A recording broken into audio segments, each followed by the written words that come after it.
உங்களுக்கு ஒண்ணு தெரியுமா? கவனக்குறைவாக பட்டாசு வெடிச்சதால போன வருஷம் மட்டும் 92 பேர் தீ விபத்தால பாதிக்கப்பட்டிருக்காங்க. வணக்கம். ஒவ்வொரு வருடமும் நாம காத்திருக்கும் பண்டிகை தீபாவளி. புது துணி, விதவிதமான ஸ்வீட்ஸ், டமால் டுமில் பட்டாசு, கலர்ஃபுல்லான வானவேடிக்கை. குடும்பத்தோட அந்த நாளை கொண்டாடுவதே ஒரு தனி சந்தோஷம். அந்த கொண்டாட்டம் சந்தோஷத்தில் முடிகிறது ரொம்ப முக்கியம். நாம ஒன்னும் புரிஞ்சுக்கணும். பாதுகாப்பான தீபாவளி, மகிழ்ச்சியான தீபாவளி.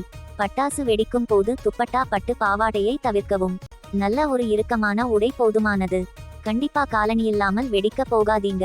புஸ்வானத்தை தரையில் வைத்து கொளுத்தினாதான் அழகு. அதை கையில் வைத்து கொளுத்தாதீங்க, அது ரொம்ப ஆபத்து. மிகவும் நீளமான வத்தியை பயன்படுத்தி பட்டாசை வெடிங்க. தயவு செய்து வெடிக்காத பட்டாசை கையில எடுக்கவே எடுக்காதீங்க. திறந்த வெளியில பட்டாசை வெடிங்க, அதுதான் உங்களுக்கும் உங்களை சுற்றி உள்ளவர்களுக்கும் பாதுகாப்பு. கண்டிப்பா பெரியவங்க மேற்பார்வையில் மட்டுமே குழந்தைகள் பட்டாசை வெடிக்கணும். பட்டாசு வெடிக்கும் போது பக்கத்துல ஒரு வாளி தண்ணீர் இருக்கிறது ரொம்ப அவசியம். ஒருவேளை நம் மீது தீக்காயம் பட்டால் உடனே தண்ணிய ஊத்துங்க, இல்லனா தரையில உருளுங்க. தீயணைப்பு மற்றும் மீட்பு பணித்துறைக்கு இந்த நம்பரை நோட் பண்ணி வச்சுக்குங்க. 101 மற்றும் 102க்கு கண்டிப்பா தேவைப்படும் போது கால் பண்ணுங்க.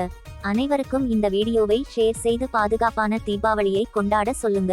அனைவருக்கும் ஆசை, அன்பு, அதிகாரம் சேனலின் இனிய தீபாவளி நல்வாழ்த்துக்கள்.